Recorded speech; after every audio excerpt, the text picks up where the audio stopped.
오늘은 우리 가정이 어떻게 하면 지금보다 더 행복할 수 있을까?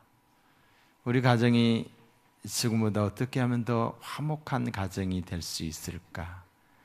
가정에 대한 설교 말씀을 드리고자 합니다. 여러분, 우리 모두는 잘 살기를 원하잖아요. 잘 살기를 원해요. 자, 잘 산다 했을 때에 여러분의 확 가슴에 와닿는 게 뭐예요? 잘 산다 이꼬르 부자. 그렇죠? 여기에 결부를 시키는 거예요. 잘 산다는 것이 부자로 산다는 것. 또 잘 산다는 것이 어떤 면에서는 자유가 보장된 그런 사회, 평등 사회, 이것을 요구한다는 것입니다. 어떤 면에서 지난 50년 동안 우리 민족은 잘 살기 위해서 또 자유민주사회가 되기 위해서 얼마나 많은 땀을 흘렸고 피를 흘렸는지 모릅니다. 잘 살기 위해서 구호까지도 노래를 부르며 잘 살아보세, 잘 살아보세. 우리도 한번 잘 살아보세. 새벽같이 일어나서 열심히 살아왔습니다. 그래서 우리는 정말로 잘 삽니다. 우리나라 같이 잘 살고 우리나라 같이 누리는 나라가 지구상에 몇 되지 않습니다. 지금부터 딱 60년 전 우리나라가 어떠했느냐? 6.25 동란 이후 54년도에 우리나라 국민 GNP가 88불이었어요. 88불. 그런데 60년이 지난 2014년 오늘의 우리나라는 약 2만 5천 불. 제가 계산을 해보니까 284배의 성장을 이룬 거예요. 정말 잿더미 위에서 초토화된 이 땅에서 오늘 우리 한국이 얼마나 성장을 했어요. 잘 살게 됐다는 것이요. 뿐만 아니라 이 민주화를 위해서 얼마나 많은 사람들이 피를 흘렸습니까? 부마 민주항쟁, 그리고 5.18 민주화 운동, 그리고 60 민주항쟁 등 수없이 많은 그런 이 항쟁을 통해서, 민주화 운동을 통해서 피를 흘렸습니다. 많은 사람들이 고난을 당했다는 거, 우리 짧은 역사 속에서 우리 모두가 다 알고 있잖아요. 그 결과 우리나라는 엄청난 민주화를 이룬 거예요. 옛날 같으면 상상도 못할, 지도새도 모르게 잡아가서 병신되기가 일쑤였어요. 제가 학부 때 같이 공부하는 학생 중에 한 사람이 서울대학을 다니다가 데모를 했다는 이유로 지도새도 모르게 끌려가가지고 남산에서 고문을 받다가 애가 돌아버린 거예요. 이런 사람들이 한두 사람이 아니지요. 그런데 지금은 대통령을 향해서 막말을 해도 누가 잡아가지 않는 그런 시대가 됐어요. 그러니까 옛날에 비하면 얼마나 편리해졌고, 그죠? 얼마나 자유가 보장된 사회에서 우리가 살고 있습니까? 자, 그렇다고 할 때 여러분 만족하시냐 이 말이에요. 행복하느냐 이 말이에요. 여기에 대해서 행복하다라고 대답할 수 있는 사람이 얼마나 되는가? 우리가 이렇게 잘 산다는 것과 경제적 부여를 누리면서 잘 산다는 것과, 그리고 자유민주사회에서 내 자유가 보장되며 이렇게 산다는 것이 행복이나 만족과의 어떤 연관성을 가지고 있는가? 잘 살기 때문에 행복해야 되고 자유가 보장되기 때문에 행복해야 되는데 그렇지 못하다는 거예요. 지난 5월 8일 날, 오늘이 5월 11일, 어제 그제 국민의 삶의 만족도에 대한 것이 전 신문에 다 이렇게 발표가 됐더라고요. OECD 36개국 중에서 우리나라가 몇이냐? 국민의 만족도, 행복지수가 26위예요. 26위. 하위권이에요. 하위권. 행복하지 않다는 거예요. 느끼는 것들이 만족하지 않다는 거예요. 또한 국가에 대한 신임도 역시 20%대밖에 안 되는 거예요. 저 북유럽에 있는 노르웨이나 스웨덴이나 덴마크 그런 나라들은 70%가 넘더라고요. 70%. 국가에 대한 신임도가. 국가를 그렇게 믿고 있는 거예요. 우리는 믿지 않는 불신의 사회를 살고 있다는 거죠. 두 사람이 부부가 되지요. 이 부부가 중심이 되어서 가족을 이루게 됩니다. 두 사람이 엄마가 되고 아빠가 되고 할아버지가 되고 할머니가 되고 그리고 형제들이 태어나면서 이모, 고모, 삼촌, 시간이 흐를수록 다양한 인간 관계가 형성이 되는 거죠. 나 한 사람을 중심으로 해서. 인간은 관계를 떠나서는 살 수 없는 존재입니다. 서로 돕고 서로 의지하고 서로 나누면서 살게 돼 있다는 거죠. 혼자가 아니에요. 가정이란 이런 여러 관계의 끈으로 묶어 있기 때문에 여러 관계의 끈, 형이 되고 삼촌이 되고 이모가 되고 고모가 되고 이런 다양한 관계의 끈으로 묶어 있기 때문에 화목이란 그 가족의 행복을 가늠할 수 있는 열쇠가 되기도 해요.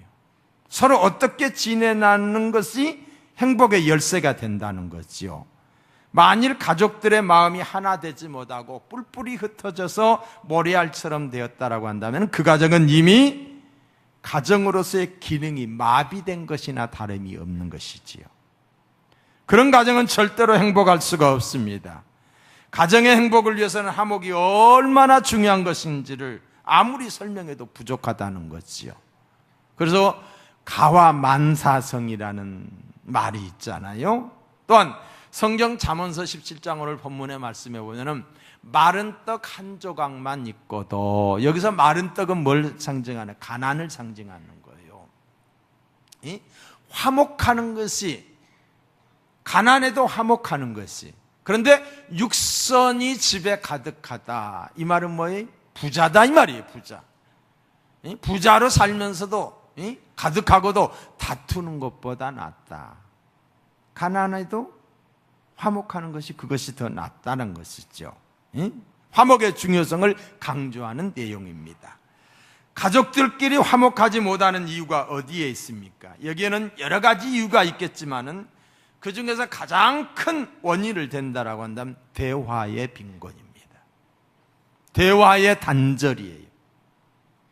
서로 대화를 하며 살게 되어 있는데 소통이 안 되는 거예요. 여러분, 인간은 이기적 존재입니다.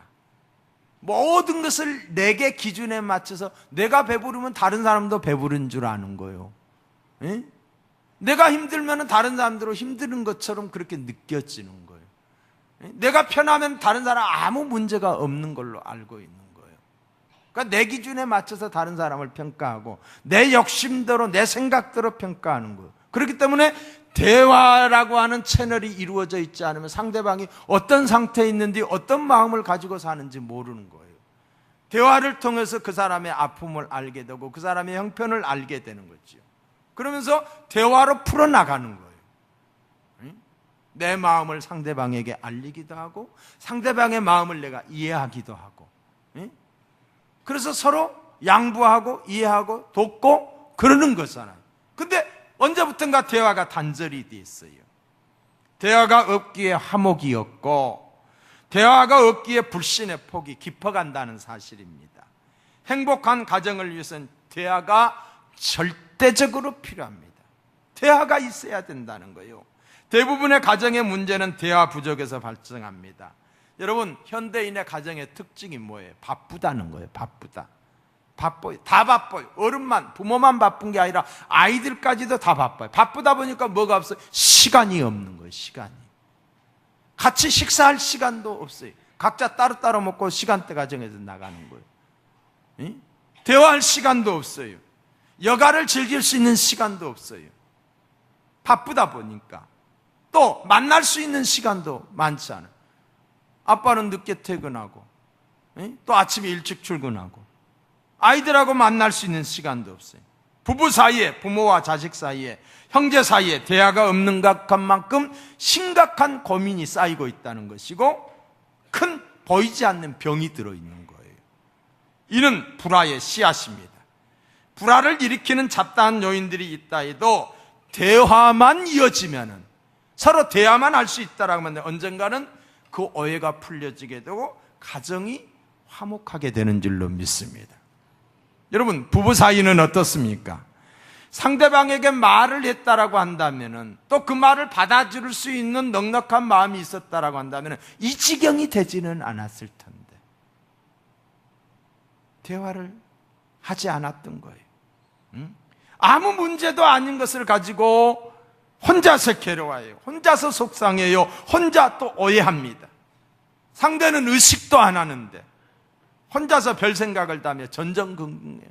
상대는 너무 아픈데, 상대는 너무너무 괴로운데 대화가 없기 때문에 담을 쌓고 그냥 서로 오해한 상태에서 평행선을 가는 거예요.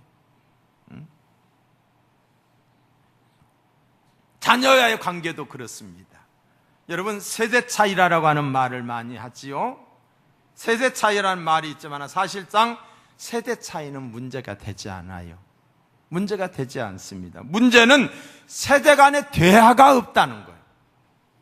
대화가 없기 때문에 이해가 안 된다는 거예요. 대화가 없어요. 특별히 자녀들과에 있어서 아빠의 위치가 굉장히 중요합니다.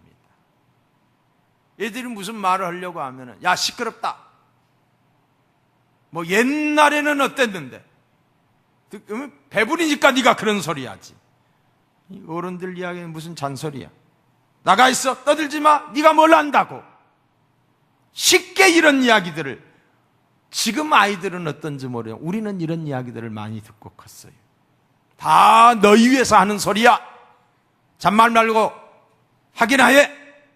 어른들의 우격다짐. 공부나 해. 나가 있어. 어렸을 때부터 부모는 들어줘야 하는데 들어주지 않았어요. 틀려도 들어줘야 되는데 어른들이 들어주지 않았어요. 욱박지르기가 일쑤였어요. 기다려주지 않았어요. 대화의 문이 닫혀버린 거예요. 아이들이 닫아버린 거예요. 아이들이 닫아버린 거예요. 말이 통하지 않는다는 거예요. 나중에서야 다 큰 자녀에게 우리 이제 대화하자라고 하면 아이들이 뭐래? 아빠 나 바빠요. 대화가 훈련이 되어 있지 않아요. 대화가 이루어지지 않는 거예요. 어려서부터 대화를 해왔어야 되는 거예요. 평소에 말 한마디 않다가 야단칠 일이 있을 때만 불러 앉힌다라고 한다면 도저히 대화가 불가능합니다. 이게 누구의 책임이에요? 부모의 책임이에요. 부자간에 모녀간에 격없는 대화, 따뜻한 대화가 없을 때에 어떻게 됩니까? 엉뚱한 대상을 찾게 되는 거예요. 가정에서 남편과 아내의 대화가 단절이 되면 대화의 대상을 찾아서 다른 데로 새겨 나가게. 자녀들도 마찬가지예요. 자기들끼리 대화가 통하는 사람들에게 가서 상담하고 그리고 잘못되기 쉽다는 거지. 엉뚱한 방향으로. 서로가 바쁘게 살지 않으면 안 되는 문명의 이기 속에서 부자간에 부부간에 대화할 시간적 여유가 없는 것이 현재 가정의 고통스러운 일면들입니다. 마음을 주고받는 대화, 마음, 또 사랑을 표현하는 대화, 그리고 깊은 관심을 나타내는, 상대의 무슨 일에 대해서 깊은 관심을 가지고 적극적으로 도와주려고 하는 대화, 또 무거운 짐을 함께 나누려고 하는 이런 대화, 이런 대화가 없다는 거예요. 본문에서 말씀했듯이 선한 말은 꿀송이 같아서, 송이꿀 같아서 마음에 달고, 마음이 달아, 마음이 달고 입에만 단 것이 아니라 그리고 뼈에 양약이 되느니라. 이 말의 역할이, 즐거운 말, 선한 말은 우리 영혼에 달고 뼈에 양약이 된다는 말이며, 사랑이 깃든 참말은 꿀송이 같아서 듣는 사람의 입에 달고 우리의 건강에 좋다는 뜻입니다. 대화가 없기 때문에 가정들이 무너져 내리고 있어요. 부부간의 대화가 단절이 됐기 때문에 이혼하잖아요. 부자 간의 대화가 있기 때문에 애들이 가정을 뒤쳐 나가잖아요. 탈선하잖아요. 대화의 대상이 없기 때문에 자살을 하잖아요. 누군가가 대화할 수 있는 사람이 있었다라면, 오픈할 수 있는 그런 주위의 사람들이 있었다라면 그렇지 않았을 텐데. 우리 가운데 이런 가정은 없습니까? 이런 가정. 부부간의 형식적이고 의례적인 말은 하기는 하는데 의례적인 말이에요. 잘 다녀오세요. 다녀오셨어요. 별일 없었어요. 일상적인 말. 식사하세요. 전화 왔어요. 이런 이야기를 하는데 더 이상 깊이 들어가지 않는 거예요. 마음을 만지고 힘을 주는 이야기가 없다는 거예요. 마음과 마음이 통하지 않는 비극적인 가정, 말이 통하지 않는 사람들끼리 할 수 없어서 사는 거예요. 왜 살아요? 자식 때문에 사는 거예요. 대화는 이미 한 공간, 한 지붕 밑에서 한 입을 덮고 살지만은 공간적으로는 붙어 있는 것 같지만 마음적으로는 천리말리 떨어져 있는 이런 비극적인 가정. 오늘 놀라운 사실은 오늘날 이런 가정들이 많다는 거예요. 우리 가정은 어떻습니까? 부부간의 말에 존경과 신뢰가 있고, 부부간에 말에 있어서 존경과 신뢰가 있고, 믿는 표현, 그리고 존경한다는 표현, 자녀들의 말이 무시되지 않으며 부모의 말에 순종하고 서로가 오손도한 대화가 있는 가정이 행복한 가정인 줄로 믿습니다. 남편이 아내에게 여보 사랑해, 힘들지 고마워, 당신이 참 이쁘고 아름다워, 나 때문에 참 나 같은 사람 만나서 고생 많이 하지, 이렇게 말 한마디 해주면은 힘이 나고, 시댁 식구도 이쁜데 말 한마디 그냥 한다는 게 그냥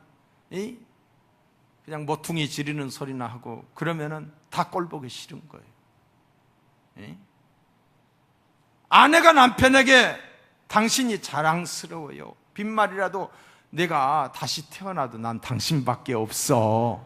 남자들은 듣는 귀에, 여자들은 듣는 귀에 약하잖아요. 여보 조금만 더 힘내세요, 당신이 최고. 저게 지 애비 닮아가지고 이렇게 이야기하면 안 된다는 거지요. 성경에 보면 이런 말이 있습니다. 다투며 성내는 여인과 함께 사는 것보다 어디서 사는 것이 낫다? 광야에서 사는 것이 낫다. 언어가 부드러워야 될 줄로 믿습니다. 말로써 남편의 길을 꺾어버리는 아내들, 뭐 보나마나 하나만 하지 당신이 뭘 한다고, 쪼음생이 안 봐도 뻔하지, 이런 말을 했던 사람들 많이 있을 거예요. 지겨워 못 살겠네, 어쩌다 당신 같은 사람 만나가지고. 이게 죽이는 말이에요. 그런데 이걸 너무 자연스럽게 하고 있다는 거예요. 자존감을 잃게 되고 살맛이 잃어요. 가정의 분위기도 가족들의 말에 의해서 결정이 됩니다. 구름이 잔뜩 끼어 있고 막 폭발 일보 직전에 있는 가정들 있잖아요. 두렵고, 이게 말이에요. 말. 부모의, 특별히 부모의 말.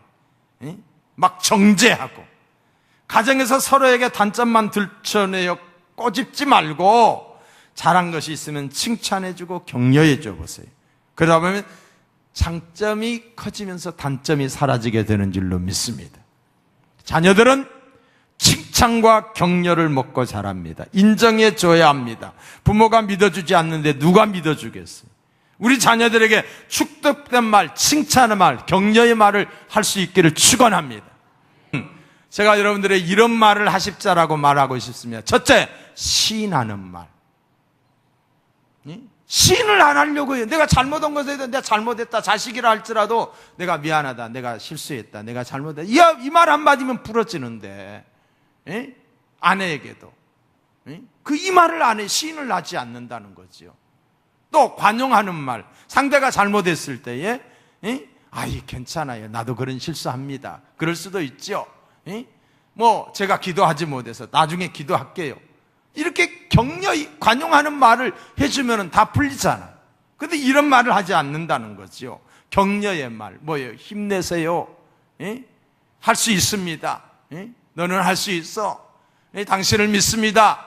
당신이 없으면 안 됩니다. 자랑스럽습니다. 이렇게 격려해 주는 말, 이 말 한마디에 이게 보약이라는 거. 보약, 겸손의 말. 하나님의 은혜입니다. 하나님이 하셨습니다. 당신이 기도해 줬기 때문에 그렇게 된 겁니다. 누가 칭찬해 주면 지가 한 것처럼 나다 하고 거만 떠는 사람들이 있어요. 자기 자랑이나 빠지고. 이렇게 되면 관계가 소홀해지는 거지요. 또 은혜가 돼, 유순한 말. 말이 유순하다, 부드럽다 이 말이에요. 부드러워. 이 말 하나에 거기다 뭐 하나만 달면 돼. 네 엄마, 네 집사님, 네 목사님. 조금 부드러우면 부드러운 말 속에서는 부드럽게 또 말이 나가잖아요. 여러분, 이 말 때문에 싸움이 커지는 거예요. 유순한 말, 은혜의 말, 감사합니다.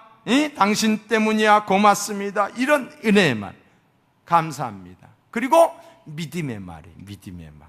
믿음의 말은 뭐예요? 아멘, 아멘, 할렐루야. 그대로 되니라, 할렐루야. 이런 믿음의 말을 하고, 정말 보약이 되는 말은 뭐냐? 사랑합니다. 당신이 최고입니다. 존경합니다. 축복합니다. 이런 언어들이 우리들의 삶 속에서 있어야져야 돼. 이 많은 언어들을 놔두고 그냥 굉장히 부정적인 이야기들을, 사랑한다고 하는 말이 돈 들어갔냐, 하다 보면 이것도 훈련이 됩니다. 습관이 됩니다. 욕도 하다 보면 계속해서 욕이 나오잖아요. 욕이 입에 붙으잖아요. 사랑한다는 것이 여러분의 입에 붙으시기를 바랍니다. 사랑의 대화는 고난을 이기게 합니다. 사랑의 대화는 축복의 꽃이 피고 열매를 맺게 합니다. 행복의 열매를 맺게 합니다. 치료의 역사가 일어납니다. 여러분의 가정에 대화의 문이 열리기를 축원합니다. 치유와 화목과 행복의 열매를 위한 대화의 꽃이 활짝 펴기를, 그리고 사랑한다라고, 누구에게나 사랑한다라고 말할 수 있기를 축원합니다. 기도하시겠어요?